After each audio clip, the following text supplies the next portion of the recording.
about it before they got out of hand. And he said, well, what we need to do is go down and talk to the mayor. The mayor ran the local hardware store. And we went down to talk to the mayor, and we discussed with the mayor what was going on out in Doe Run. This is all about 3 o'clock in the evening. We figured they'd be coming into town about 7 or 8 when it got dark. And he said that he would look into it. He got on the phone and he called Flowers Bakery and Sunnyland Packing Company.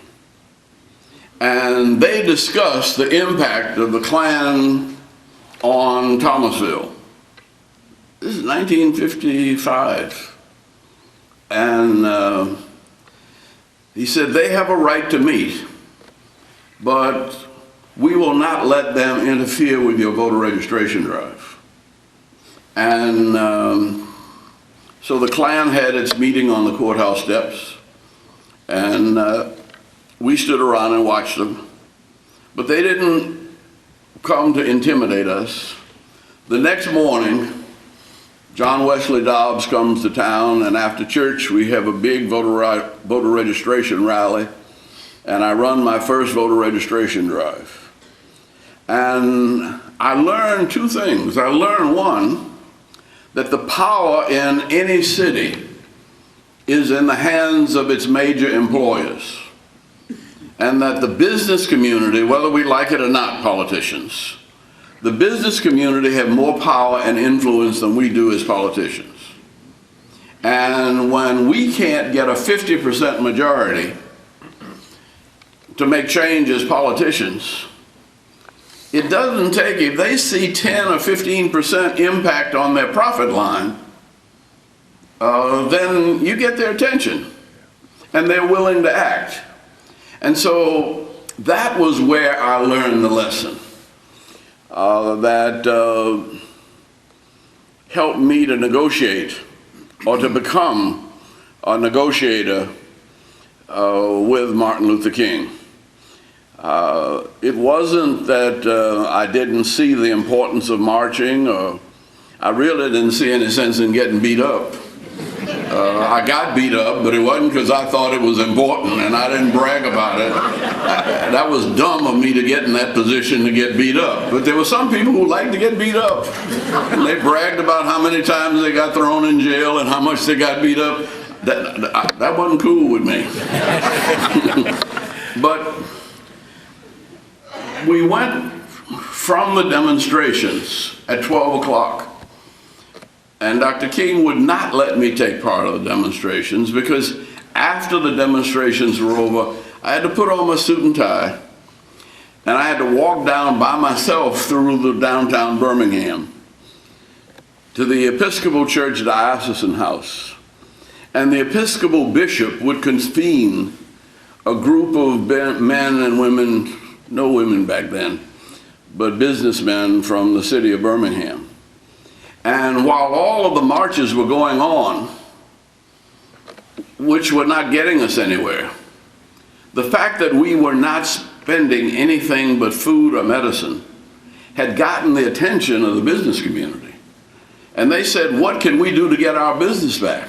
We said, well, we can't cooperate with segregation. So there's no such thing as black water and white water. But just take those signs down and let everybody drink water. He said, well, we can't find, we said, people need to be able to work where they spend their money. And they made the mistake of saying they couldn't find anybody qualified. I said, no, you have people qualified to be clerks there now. You just dress them up in maids' uniforms. But if you actually are honest, and go home and talk to your wives, when they want to know about something in the department store, they don't go to the little girls that have just come in here from University of Alabama and Auburn and are working 6 weeks and 6 months at a time, and then they're going off to get married and go back to school. I said, your wives go to the maids who've been there for 10, 15 years, and they know more about your department stores than you do. All you have to do is put those maids in the clothes that they're selling, and call them clerks, and see what happens to your business. Well, you know what happened. It solved the problem. Even the lunch counters. We said, look, we don't know what it means, and we don't know how people are going to react, but we have trained nonviolent volunteers. And we will call and let you know when they're going to be there. And you can prepare for any difficulties that happen. And for a couple of weeks, for a month, we will send people one or two at a time to test what happens in the lunch counters. Well, over a month, nothing. There was no incidents. People got served. Well, after that, we had a committee of 100 businessmen sign an agreement to desegregate Birmingham, even though it was against the law. Wallace's law didn't change, but the business practices of the business community in Birmingham changed dramatically, and Birmingham changed with it. I made this statement in New York one time, and Harry Oppenheimer of South African Anglo-American Gold and Diamonds was there, and he said, do you think this would be true in South Africa? I said, I think so. He said, would you come to South Africa and make this speech? And I said, sure. That's sort of how I got to be ambassador to the United Nations. Because when Jimmy Carter was asked about South Africa, I said, Mr. President, you know more about the problems of South Africa than anybody else around here. He said, what do you mean? I said, the problems of South Africa are the problems of South Georgia. It's race and poverty. And you know about race and poverty. And what we're doing is economic development and giving everybody the right to vote. And if we can do that, we can solve the problems of Southern Africa. And so the whole notion of nonviolence was never so much about the violence and the bombings and the beatings and the fire hoses and the dogs. Truth of it, nobody ever got bit by one of those dogs. And the fire hoses on a hot summer day were cooling. You just couldn't stand directly in the middle of it, but if you get behind a tree, you were all right. I'm saying that we have been able, as we have thought through problems of this world, we've been able to solve those problems with relatively little violence. And Jimmy Carter, in spite of the fact that he was a graduate of the Naval Academy, that he was trained as a commander of a nuclear submarine, who knew what the problems and powers of the military were, he sees as the high point of his presidency that he was able to run this country and lead the world and never kill anybody and never get any American soldiers killed. And I think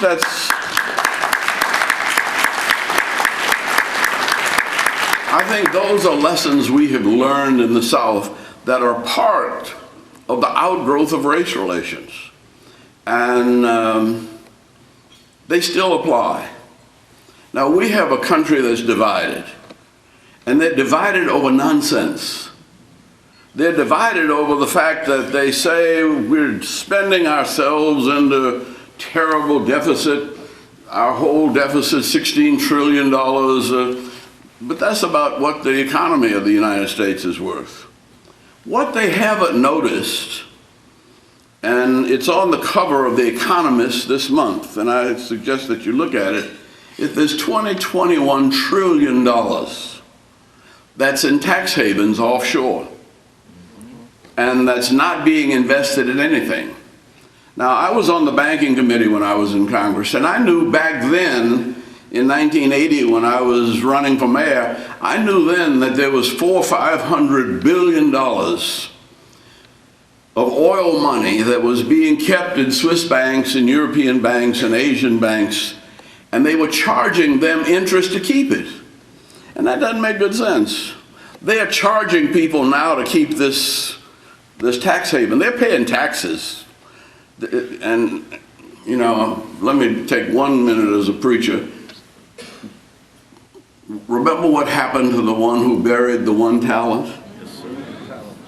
And the ones who invested the 3 talents and the 10 talents, 5 talents and the 10 talents. Well, now we got it backwards. The people with the 10 talents have buried their talents. Well, if people are going to go to hell for burying 1 talent, what happens to those who bury 10 talents? Now, that'll preach somewhere, but I'm not going to preach it this morning. Got it, Doctor.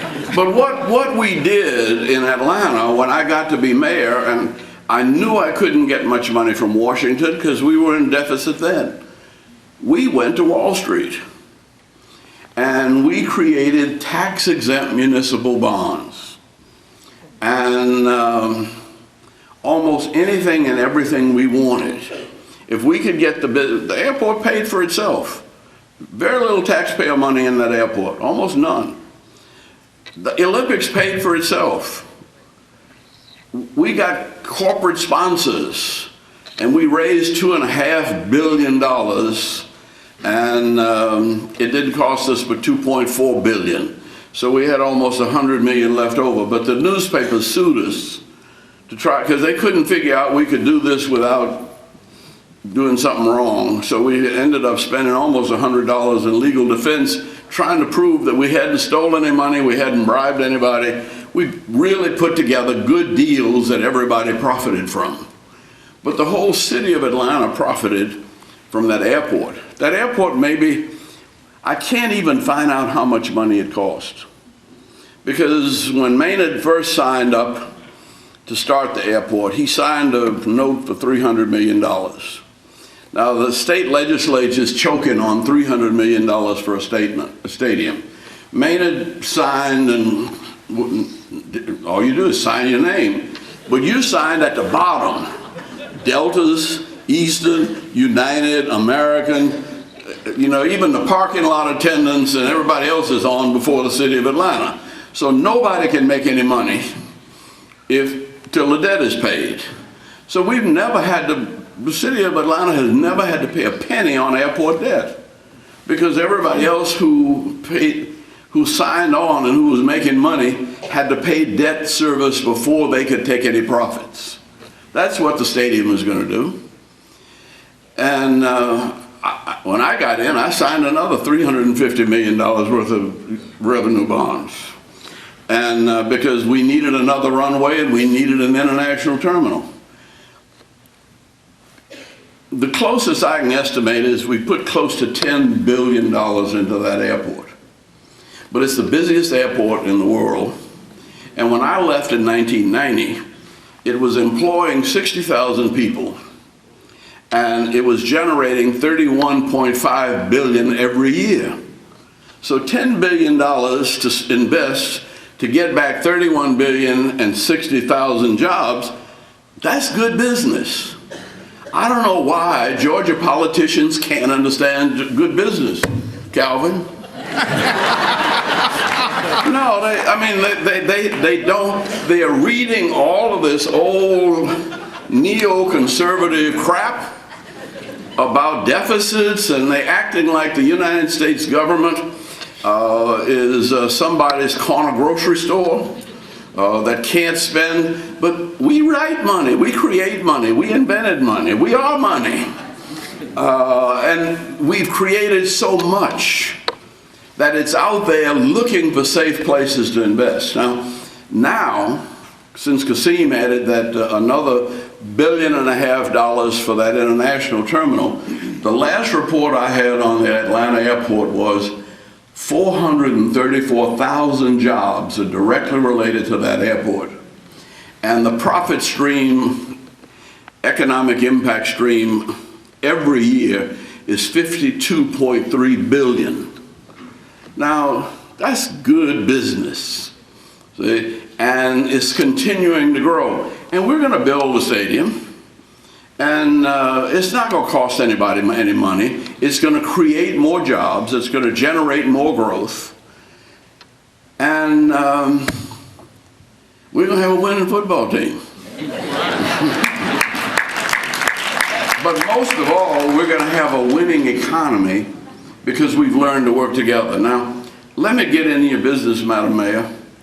Because I think you all could do the same thing here in the Tri-Cities.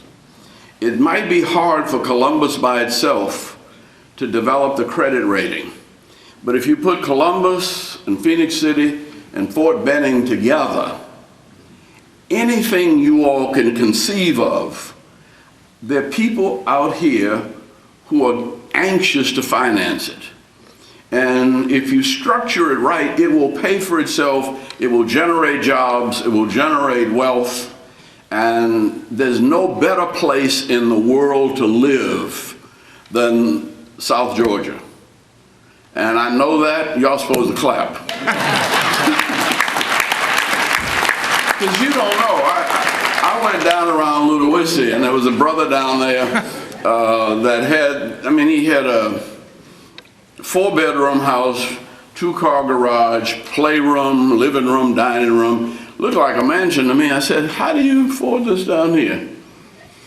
How many people in your church? He said, we got about 100 members. I said, 100 members can't afford this. Where else you getting money from? You running, my members before I came to South Georgia, they used to run moonshine to the farm, to the fishermen going down to Florida till they broke that up before I got there. But he said, no, he said, I borrowed $40,000. My family owned this 10 acres of land. We built this house for $40,000, and we didn't have to pay for anything but plumbing and electricity. He was across the street from a park that had a golf course and tennis courts. He had 10 acres of land of his own bordering on a lake and another couple of 100 acres of woods and wildlife. I said, do you know down here in South Georgia, his wife was a teacher, but they weren't making much money either. I said, don't you realize that to live like this in Atlanta, you'd have to be making a couple of $100,000 a year? But what's more important, to live like this in Europe, you would have to be a millionaire. And to live like this in Japan, even if you were a billionaire, you could not have this much land. You have to be royalty to go hunting and fishing in the lakes of Europe. And here you got them in your backyard. I'm saying that we have a world-class quality of life potential that, as Terry Coleman's granddaddy said, since we got air conditioning and integration, there ain't nothing we can't do down south. All I'm saying is, let's stop seeing this as a problem area. Let's stop looking at what's wrong. Not that it's not wrong, but you don't get anywhere complaining about what's wrong. Let's say, what is it we want to make right? How is it that we want to provide the best education for our children? What is the best hospital plan? That hospitals will pay for themselves if they finance right. Between the Veterans Administration and the cities and the Kia plants and all that's happening here, whatever you need, if you can create a tax exempt, and we did that in Atlanta and before Jack Kemp did it in Washington. And I had to go to testify in Jack Kemp's commission because that's how we got so much money coming into Atlanta. We had tax-free zones that would allow people to bring their money in. And all we had to ensure was that it's safe, it's honest, and efficient. And it's not hard. We have honest people here. But there are not many places around the world where you can say your money is safe when you're talking about billions of dollars. But money in the United States is safe. We can keep it honest. And we can make sure that it's efficient. And one of the things that Jesse Jackson says that I like to quote him on is that if we can conceive it and believe it, we can achieve it. Now, when Billy Payne came with the Olympics, it was crazy. And my staff at City Hall didn't even want him to come to meet with me. But I had been to the Olympics with my daddy when I was 4 years old, and I always wanted to be like Jesse Owens, and I wasn't good enough. So I said, maybe the Lord wants me to bring the Olympics to us since I couldn't get to the Olympics. And when I found out that Billy got the idea in church after having a heart attack, I said, that's the way God gets folks' attention. If God wants to get a sinner's attention, knock him down with a heart attack, then put him in church, you get some religion, and then his mind will be open to the powers of the Lord. Now, when Billy brought me that idea, I didn't see it coming from a University of Georgia football player, you know, gotten too banged up without his helmet or something. I saw it as coming straight from the Lord. And then I looked, and there's 72 countries that had votes. And I counted them up, and I realized that through my time at the UN and my church life and at the Congress, I had been to 55 of those 72 countries and figured I could know somebody and find somebody, but I didn't even have to go there because there were about 35 or 40 of those countries that had citizens in Atlanta doing well. They were heads of businesses. They were presidents of universities and corporations. And so when we pulled together our resources and asked the local people to ask the local Polish community to find the Polish representative and invite him to Atlanta. We asked the Irish community to bring the Irish representative to Savannah and give him some green grits and some green beer and then let him play at Augusta, and we got his vote. But everybody got their own vote. We had a Chinese community center, which I didn't even know existed, but we had Chinese from Singapore, Taiwan, People's Republic of China, all meeting together in the same Chinese Community Center, and they all decided that Atlanta was a good place to bring the Olympics. I'm saying if we count up our resources and if we appreciate our blessings, we will realize that black history is, first of all, it's American history, it's world history. And it's not just looking at and crying over what's in the past. It really is history that we have got to make day by day, because the world is looking to people like you in Columbus to create a new economic order that is free, that is honest, and that is profitable. And you do it every day in your personal lives, even though you complain about it. But if we work together, there are no limits to what we can't do with this community, with state, and with the world in which we live. Thanks, and God bless you.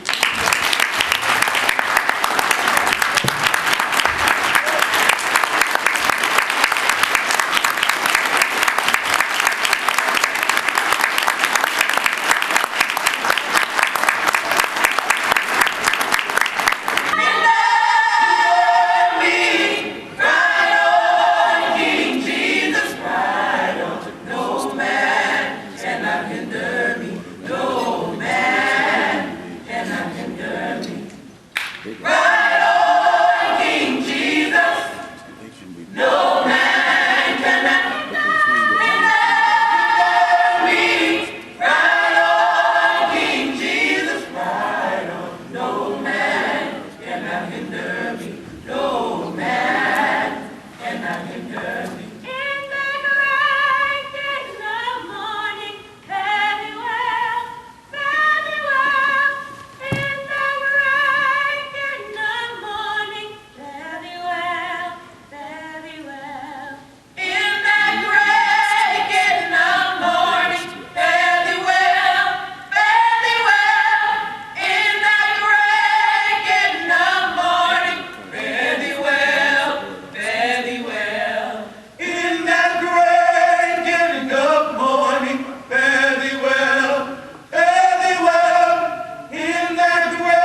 All right, to bring up our closing remarks, he's already up here, Uncle Bob. Mayor Bob Porter. Thank you. Great job. And let me just paraphrase what our great ambassador said.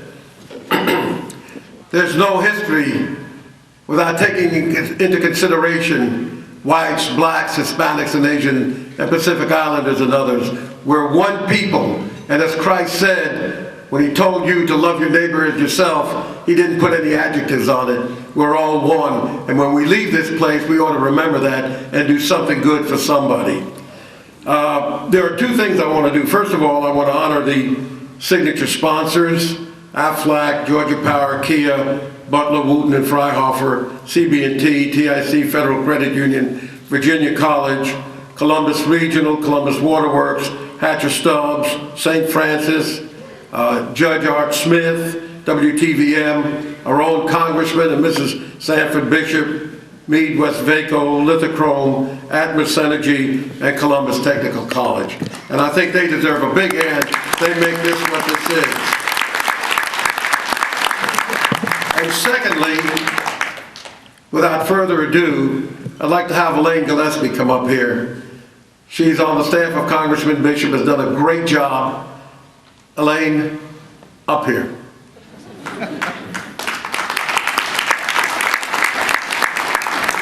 And Carl Douglas, I'd like you to come up here. As a matter of fact, the entire committee, please stand so that people will see you and know the great work that you've done. If you're here, thank you, thank you, thank you. Thanks to Congressman Bishop, Elaine has been one of our greatest workers, indefatigable. I practiced that word all night. She's done a magnificent job, and the committee wants to honor her with a plaque. It says, in recognition of your outstanding service and support of the annual Black History Observance Breakfast, the committee honors Ms. Elaine Gillespie, February 18th, 2013.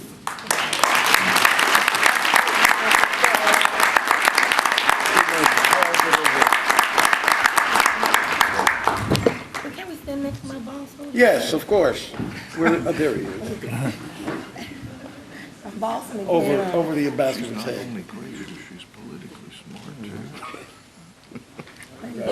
Thank you, sir. Ambassador, thank you so much for being here. God bless you and your family. Congressman Bishop, again, thank you so much for bringing him here and hosting this thing. General McMaster, all the honored guests, the mayors, etc. We are now dismissed. Thank you. All right. Hold up just one second, ladies and gentlemen. We're going to have our benediction by Pastor Richard Washington, the senior pastor at St. James AME Church. Pastor Washington.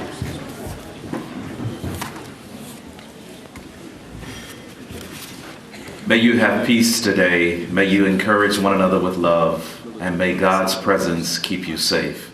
Have a good day.